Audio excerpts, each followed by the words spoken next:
Hey everybody, welcome back to the channel for another episode of What the Deck. So this time we're going to do my mono black deck. It is mono black even though I do have a partner for him. So I play Tevesh Szat, Doom of Fools, partnered with Rogra. So I use Rogra for sack outlets and stuff like that early on because he's a free commander. And this is a planeswalker that can be your commander who makes some thrall tokens, lets you draw cards for sacrificing creatures, and if it's legendary, you get 3 draws off of it. And then his last ability doesn't always happen, but if it does, it lets me gain control of all all commanders, and it puts all commanders from the command zone onto the battlefield under my control as well.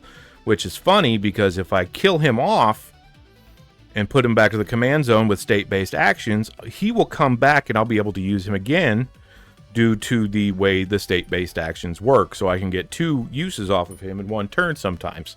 So those are the commanders I use. Let's get right into the creatures, or the planeswalkers I mean. So first we do the planeswalkers. I call this my Liliana deck because I do use a lot of Lilianas. So the first Liliana I like to use is Liliana of the Dread Realms. Her main ability is to go get me some swamps. Helps me make sure I've got swamps in my hand. And if by some chance the ability does come up and I can get to her final one, then all my swamps will tap for 4 black mana, which is just ridiculous. And then I play a Liliana the Last Hope, which lets me return creatures, throw some extra creatures out, and gives one of my creatures, or one of my opponent's creatures if I want -2 for attacking me, so that'll help me out a little bit. I play a Liliana Vess, and I play her because it helps me make my opponents discard cards, and then if I can get to her final ability, I can get all creature cards from all graveyards and put them on the battlefield under my control. Plus, I love Liliana, if you can't tell from the sleeves that I play. And then I play Liliana Waker of the Dead. Again, it makes my opponents discard cards, and then I can get some extra creatures out of the deal, especially out of the graveyard. And then I play Liliana Death's Majesty. Again, make me some creatures. It lets me throw stuff in the graveyard if I want to, and then return creatures from my graveyard and make them zombies, so that's always helpful, and they destroy all non-zombies. So at least I would be able to keep a creature or 2 out there if they're zombies. This is not a zombie-based deck. It's not really an aggro-style deck. It's more of a control deck. But I do have a decent amount of creatures. So the first creature I like to play is Misery Shadow. And that would help keep my opponent's creatures from going to their graveyard and getting exiled instead. Then I play a Skithrix, also known as Skittles, just because he's a fantastic card. Plus he's got a 4/4 infect with flying. I play a Sheoldred the Apocalypse because it does have a fantastic combo that it does with Necro Dominance, and lets me draw a bunch of cards and gain some life. And I can always draw cards and gain life anyways. And I play an Opposition Agent to annoy my opponents. I play a Vampire Hexmage, and this is only in the deck because I do play a copy of Dark Depths, so that way I can just put Dark Depths down if this is out, get rid of all the counters on it, and then I've got a 20/20 indestructible flying creature. Doesn't mean it's safe, but at least I've done it. I play an Unstoppable Slasher. That way if I hit my opponent, they lose half their life. And then if it dies and it doesn't have any counters on it, it gets to return and come back with 2 stun counters. So if it can stay on the field, it'll come back and do the same thing yet again. I do play a Massacre Worm. That is to help get rid of some of my opponent's creatures, if not all of them, especially if I play it with another card in here that's already on the field, which is Maha, Its Feathers Knight. So Massacre Worm will give a -2/-2, and if this one's already out there, my creatures, or creatures my opponents control, have base toughness of 0, or 1. So if they don't have any buffs on them, everything they have could be just a 1/1 or like a 10/1, doesn't matter. This gives it -2/-2, and it kills their boards. Then I play a Turgid, just to annoy my players, or my opponents, make them sacrifice, or whenever they sacrifice permanents and discard cards, I may put them on the battlefield under my control. I play a Crick, Son of Yawgmoth, to let me pay life instead of playing back black mana. That way I can get into some stuff a little faster. I play Dark Confidant. Just lets me get some stuff out there faster, get some stuff in my hands. Play Sheoldred, the Whispering one, or just Whispering one. And that lets me return my creatures from my graveyard back to play as long as it's on the field. Cryptghast is in there for my swamps, adding an additional. So say I've got the Liliana, that'll also make it a 5 instead of 4. I play an Orcish Bowmasters, which is just a ridiculous card, but if it's a mono black deck, you make sure you've got a copy of this. Plus, this combos really well with 2 other cards I got, one of them being Requiem Monolith, and then the other is something Shadows. I'll explain it when it comes up, but you can put it on your opponent's creature, and then you essentially force your opponent to draw all the cards in their library, basically killing themselves, or at least one of them. I play Braid's Cabal Minion. The only reason I put this in here is because it got unbanned, and I wanted to see how it would work. Play a Gray Merchant of Asphodel, which is only in here to help gain me a lot of life if I've got enough stuff on the board. And then I play a Phyrexian Obliterator, which again helps get rid of stuff off the board. So if I block with this, say they're coming at me with the 10-10, I block this, and then that makes sure they got to sacrifice a whole lot of stuff just after me blocking. So then we'll go into the sorceries. First sorcery I have is Blasphemous Edict, which can become just a 1 cost as long as there's 13 or more creatures on the field, which gets rid of everything, basically. Unless somebody's playing a really high token deck, then it doesn't really hurt them too bad.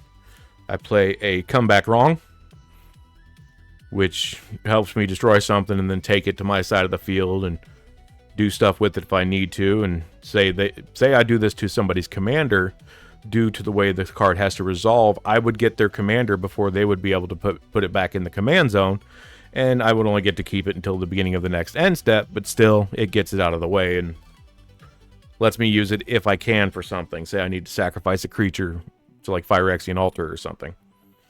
I use a Rise of the Dark Realms. It's a high cost, but puts all creatures from all graveyards in the battlefield under my control. That's always a nice card to have. I play a Peer into the Abyss. I like to have this in the deck with Sheoldred the Apocalypse, because if they're drawing that half their cards, they're going to lose 2 life for each card. So this could basically kill them in one shot. I play a Diabolic Intent, which I use Rogra to search for something if I need to, or I can use any of the thralls that my other commander makes, so this helps me go searching. I play an Exhume, making sure I get some creatures back out of my graveyard when I need to. Play a Damnation to make sure I get rid of the board when I need to. A Beseech the Mirror, which lets me go searching for stuff when I need to, just like the other ones. It's a lot of searching. Reanimate also brings back something from my graveyard. Sometimes I like to put this with Entomb. So I'll Entomb something. If this is in my hand, then I can get it really fast. Play Duress to really thin out somebody's hand every time on that turn. And then the final sorcery I use is Demonic Tutor because it's mono black. And this is the best mono black tutor in my opinion. And then I'll get into the instants for the deck. First instant I have is my Dark Ritual. It does give you 3 black mana when you play it. I know you can't read it, but it is on there somewhere underneath all the paint. I play a Culling the Weak, which again has a sacrifice the creature cost. So if I do, I get the 4 black mana, which will give me 4 mana floating. So if I got this on turn 1, I can put out a 4-drop creature right off the bat. Play a Cabal Ritual, same thing. You spend 2, you get 3. But if I've got 7 or more cards in my graveyard, this will give me 5 black mana. I play Grim Tutor. Kind of hard to read, but it's another tutor, so it gets me a card and then put it in my hand. a nasty end. It's kind of like the middle ability of Tevesh Szat. Just draws me some extra cards just by sacking a creature. And there's the Entomb. So I use this to, say, throw a big creature in the graveyard and then reanimate to put it back out on the field very quickly. Vampiric Tutor. I use this one, again, for tutoring and putting some stuff on top, so I can draw it the next turn.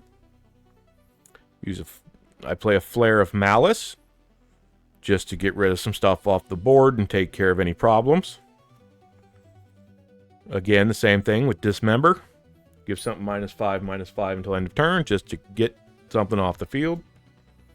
Withering Torment, destroy a creature or enchantment. This one's major because sometimes enchantments, especially in black, are hard to get rid of. And then Armor of Shadows, this is the other card I was thinking of. So you play Armor of Shadows, giving something indestructible. And then with Orcish Bowmasters and the Requiem Monolith, you can basically make one opponent completely draw their deck out and lose the game, because they won't have anything left to draw. I play a Hero's Downfall to get rid of a Planeswalker or a creature. And then Murder to get rid of a creature. So that's all the instants. I'll get into the enchantments now. I like to play a Black Market Connections, which lets me choose any of these. And losing life isn't always a big deal, especially if I'm playing Crick, so it's nice. I like to have a Bitter Blossom to give me some extra creatures to use as sack outlets for things. Play a Polluted Bonds, so every time my opponents play a land, I get to gain some life, and they'll lose a little bit of life. So if somebody's playing a landfall deck, that's a big help. Play a Phyrexian Arena for some extra card draw. I do play a Meat Hook Massacre. That's to completely kill off the board if I need to. A Grave Pact. So if I have to sacrifice something or it dies, each other player will have to do the same thing as well. Play a Necropotence. That way I know I discard my or skip my draw step, but I get to get some extra stuff later on in the turn. And then there's Necro Dominance. This is the one that goes with the Shieldred the Apocalypse, so I can almost draw out my entire deck if I need to, and then get rid of some stuff. And say I've got like the Rise of the Dark Realms, I put all my creatures in my graveyard because I got to discard down to 5. And then I play the next turn. On my next turn, I can play that and get all my creatures basically from my deck onto the field. I like to play an Oubliette. I play this mainly because it makes people mad. If you put this on like a very important creature or their commander, it just phases out. It doesn't do anything. So say it's their commander, they can't move it back to the command zone because this just phases out. I play a Leyline of the Void. I do like to have this in my opening hand, but it doesn't always happen, obviously. But that way I can stop them from putting things in their graveyard. And then the final enchantment is one I just got and I'm trying out. It's Sothera the Super Void. So whenever a creature I control dies, each opponent will have to sacrifice the creature they control as well, so exiles it. And at the beginning of my end step, if a player controls no creatures, I have to sacrifice this, then put a creature card exiled with this on the battlefield with 2 additional 1/1s. So this one I haven't really gotten to play with, but I want to try it, so obviously I put it in the deck. After that, I have my artifacts for the deck, which isn't a whole lot, but you do need some. I got the Darkness Crystal, which makes my black spells cost 1 less. If a non-token creature an opponent controls would die, exile it instead, and I gain 2 life. And then I can pay 6 for any color and 2 black, and put target creature card exiled with this card on the battlefield with 2 additional 1/1s as well. So this goes with Sothera as well, kind of the same ability. I play a Lotus Petal, which lets me jump into stuff quickly. I play the Requiem Monolith, which goes with the other 2 cards, because this will... I'll leave it here for you guys to read. But it just keeps pinging their indestructible creature for 1, and with the Orcish Bowmasters, it'll force them to draw, so they'll keep drawing and just repeating that over and over again until they die. I play Bolas' Citadel, which is the Kefka's Tower version, so I can look at the top card of my library anytime and then play lands and cast spells by paying life instead of casting them for a cost. I like to play a Throne of Eldraine, which just gets me 4 black mana when I need it, because it's monocolored deck, so this is great for monocolored decks. Sensei's Divining Top. This card really needs no explanation. It helps you control the top card of your deck. Soul Ring, because it goes in every deck, in my opinion. And then the final artifact is Phyrexian Altar, which lets me sacrifice and gain mana. So after that, we have the lands. I play 17 basic swamps. And then after that, so this deck is 17 basic swamps, and after that is the non-basics. And those ones, I like to play a Castle Locthwain, because they can come in untapped if I control a swamp, which is quite easy in this deck. Witch's Cottage.